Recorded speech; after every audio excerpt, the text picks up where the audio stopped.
Did you know your ability to stand up from the floor easily may predict how long you'll live? According to a large research study, that may be the case. In this video, I'll show you how to check your score and how to improve it. The sitting rising test was developed by Brazilian researchers in the 1990s.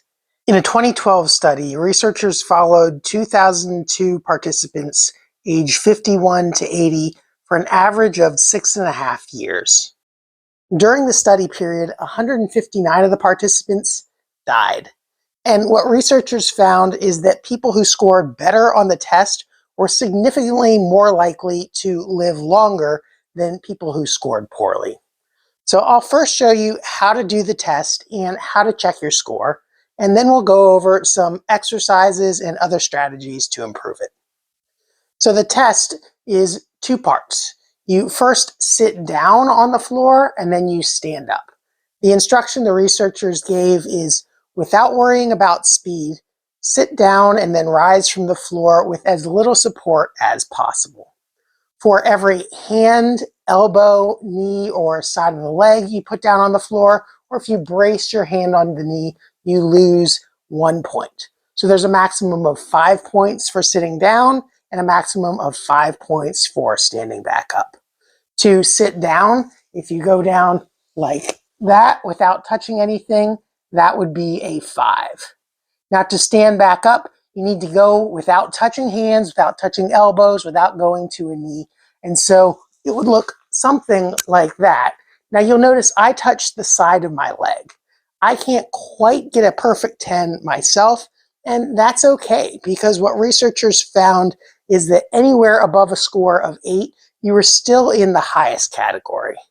And even above the score of a 6, it was still pretty good. It's when you started getting down in 5.5 and below when life expectancy really started to drop.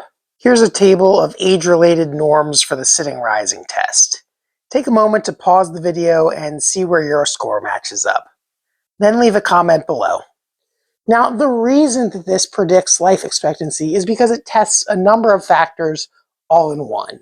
It tests your lower body strength, it tests the flexibility of your hips, and it also tests your balance. So the first exercise that we'll use to improve the sitting rising test score is going to be a cross leg squat. So what you'll do is you'll stand with your ankles crossed like this. Now, if you can't do this on your own, I would suggest holding on to something for balance so that you don't lose balance while doing the exercise. Then you're going to go down into a little bit of a squat and then come back up. So you're working both on balance and strength at the same time. And again, hold on to something as needed and progress down to going as deep as you feel comfortable going, and then standing back up, and progress lower and lower over time. So that's the first exercise. And again, that helps with both the going down portion of the sitting rising test as well as the coming back up. Now, another exercise that also works on both strength and balance and stability is called the crossover lunge. To do this, you'll step backwards with one leg, so it's kind of like doing a reverse lunge, but instead of stepping straight back, you're going to step back and kind of cross over like that. Step back, cross over, come back up. Cross over, come back up. So this also works on developing your strength and stability while crossing midline and having your legs crossed. And then the part that I really struggle with is the hip mobility and getting the center of gravity up in front of your legs. You need to be able to get to that position without using hands. And that requires a lot of mobility in your hips. So to do that, you can do a crisscross applesauce stretch where you sit like this with your legs crossed that way and just practice pushing your knees down. Now, if you can't quite get into this position, you can also put your feet like this and lean forwards. Now, if you are able to get down on the floor and get back up safely, I would advise you to do it on the floor because just getting down on the floor regularly and practicing getting back up, number one, decreases your fear of the activity, and two, you practice doing it so you get stronger over time. So sitting on the floor like that, pushing the knees down that way, or the modified version, if you can't quite get there, just sit with your feet together, doing more of a butterfly stretch like this.